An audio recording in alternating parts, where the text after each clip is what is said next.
Yo, so guys, welcome back to another video. Sorry, firstly, if you can hear like a noise in the background. Not that noise. You can hear like a sort of my PC basically. I don't know if you can. I'm sure you can probably hear it a little bit.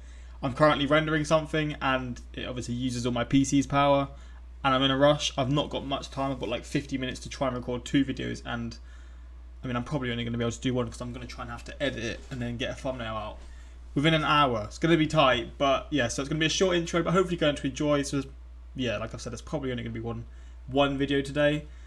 And I mean, yeah, who else other than Lost in the Pun? But hopefully you're going to enjoy. Hopefully you're all doing well. And I mean, that's pretty much it. Links in the description to my Instagram and my Twitter for those who want to follow me. Same for my Patreon if you want extra reactions that get blocked on YouTube. Many on there. There's probably over 100 by now because, I mean, I've had it for over a year. And yeah, I've just done lots of different types of reactions. So links are all there. But let's jump into While this. the thought of Lawrence owning his own swimming pool surrounded by banks of palm trees, I don't. Mine is surrounded by a car park.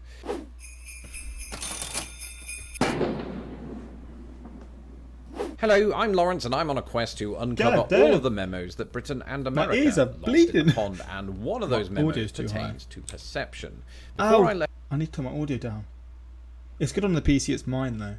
I hope it's not lagging on the screen as well, because if I'm using so much power for my PC to render, I have a feeling it might be a bit choppy. So if it is, I do apologise, but left Britain more than 11 years got a ago, there multitask. were mountains of ways that I perceived, dare I say, misperceived America. In the ensuing years, I've continued to be happily surprised by life in the brave new world, but there was a time shortly before moving here that I filled my head with lies. Mark Twain once wrote, and it's a view that I share, that travel is fatal to narrow-mindedness. Upon leaving our own nation for another, we should not only prepare to respect that nation's culture, but to a large extent immerse ourselves in it. That said, there comes of course, man. If you're moving somewhere else and you're going to live there or what, you've definitely got to experience it. That's the whole point, man. You don't want to like live in your comfort zone your whole time. If you move somewhere else, you're obviously moving out of your comfort zone. But like, if you move somewhere else but live the same sort of life that you did before, it wouldn't really be possible. You either won't make friends, you won't be able to sort of fully experience and like explore this country that you're moving to, or that you're going to on holiday, or whatever. But I know for sure when I do first travel and when I go to Romania with my girlfriend, I'm for sure going to like be doing stuff with her, whatever she sort of does, because that's what I want to do. I want to explore. I think that's what most people should do, really. But hey, I mean, everyone's different, right? Point, usually early on in the move, when this admirable sense of flexibility gives way, if only somewhat, to one particularly stoic conviction that I, the traveller in question, won't be changed. This internal conflict manifests itself rather heavily in the minds of a Brit upon his or her relocation to the US. I can say this unequivocally, of course, as one who has undertaken such a journey. We remain so steadfast in our defence of Britain, its food, its customs, its vernacular, that Americans may occasionally detect a level of resentment that isn't fully there. We don't mean anything by it. Moaning is honestly just a British pastime of which even the most optimistic Brit is occasionally guilty. Instead of facing up to reality... Oh yeah, Brits are known for their moaning, man. We'll complain when it's too cold, and then we'll complain when it's too hot. And like when it's in between, we're just complaining still. It will still be, oh, it's too cold or it's too hot. We'll have like 2 days a year there where we're like actually happy. The rest of it is, again, it's either too hot, and too hot for us is like 20 something degrees, or it's too cold. And it's not even that cold in comparison to other countries or other states or whatever as well. So we definitely love to moan, that's for sure. And accepting that a place Me has included. more chance of changing you than you it. We tell ourselves little white lies, designed of course to prevent this new place from leaving blemishes on our otherwise flawless faces. Some of us, that is. And so, without further ado, here are 5 such lies. Most of us are familiar with the phrase, home is where the heart is, because Britain informed much of who we are, what we believe, and, most importantly, what we eat. Nothing in America can quite hold a candle to its British equivalent. That's what we think. You take a bite of Hershey's and proclaim, this tastes like cardboard, give me Cadbury fruits and nut. You drink iced tea and wonder immediately what became of your decision making. Iced tea's good, man. I've never really had Hershey's, so I can't really compare, but I've heard about Americans who have tried Cadbury's, and I feel like a lot of them have preferred it, but I don't know. But for iced tea, oh man, that is a dream in heaven, bro.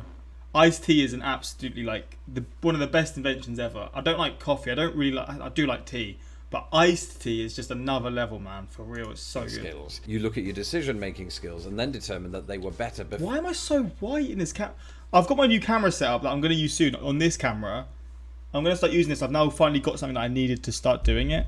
Like it's like a Where is it? My Elgato cam link. This. Sorry, I'm just doing this mid-video. I'm not going to look like this ghost anymore. This lighting, the lights are as low setting as they possibly can. I put my screen on a low flipping brightness because it makes me look so white. This webcam that I've used just cannot pick up light. Like I'm quite a white person, but this does not do me justice. I'm looking at myself now. This is not fair, webcam. Come on now. Before you got to Heathrow Airport, actually you determined that everything was better in the UK, except of course this isn't true. You just think it is because until this point you'd never known anything else, and because when all is said and done, we are the narrow-minded people that Mark Twain was referring to, and sometimes in the case of the Hershey's Cadbury debate, we're simply just correct. Just kidding, I actually love Hershey's, but that's another story for another video. Here's point number 2. The second lie is perhaps the biggest of them all. Brits adopt this high and mighty attitude upon receiving oft-repeated comments such as, "Wow, which part of Australia is that accent from?" or "You sound so intelligent." But any perceived offence at these sentiments belies one very particular human need, being the centre of attention. Even the most introverted among us like to feel the warm sensation that comes with being noticed. Deep down, when you, the American, become the 8th person in a week to ask us, "How do you pronounce water?" our ice-cold retort is often a British way of saying, "Thanks." Water. Becoming Americanized, at least in the eyes of that is Brits, the one though, isn't it? Water. That's just the one. I always see memes about it. Swear left for God's behind sake. is somehow the ultimate sin. It does make me Once laugh. you move away, don't start talking like a Yank, joked approximately all of my friends before I'd even packed my first suitcase. Always remember that it's football, not soccer. The problem, if you can call it a problem, is that not only do we British inherit various Americanisms, but the process of doing so is utterly unavoidable.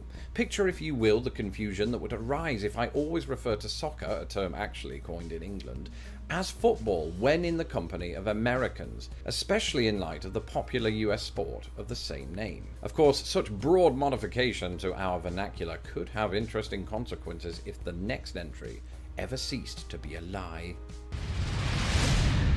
I'll be back soon. The fourth lie is one very dear to my heart. Okay, oh, it's a lie. For a minute I was like, wait, is he moving back? Because this video is what, 3 years old. So I was like, wait, why didn't he move back? But I've just remembered it's one of the lies. From Britain to America, now going strong at 11 years, was meant to last just 1. I'd moved here as an affordable alternative to recession-era London, and because my wife was a US citizen.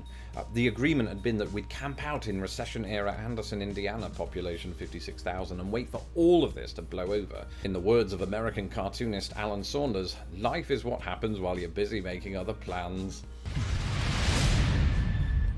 Somewhere behind that otherwise modest and humble countenance of ours, we develop a narrative that contains the following delusional subplot. My friends back home are secretly jealous of me because I live where all the best movies are filmed. The truth is, people are rightly so caught up in their own lives that even the merest consideration of mine would be a stretch.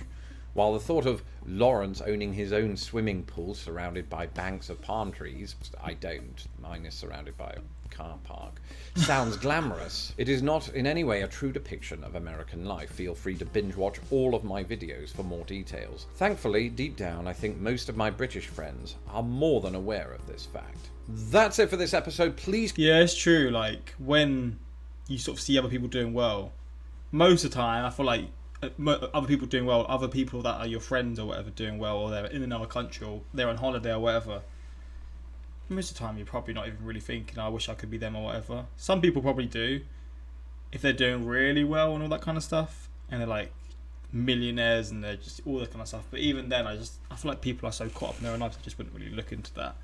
But yeah, I enjoyed this. Again, I've not got much time to look at the comments. I'm going to try and do another reaction within like 10 minutes time, so I need to do it quick. But yeah, with that in mind, I'm going to end the video here, but hopefully you did enjoy. Again, sorry that this is so rushed. Hopefully you'll see a second video from me today, but if not, I'm sorry, but I spent most of the day editing my new FIFA video, which I'm going to post on my second channel. Links are there if you're interested, but yeah, if you're not, it's all good. But until next time, like, subscribe, peace.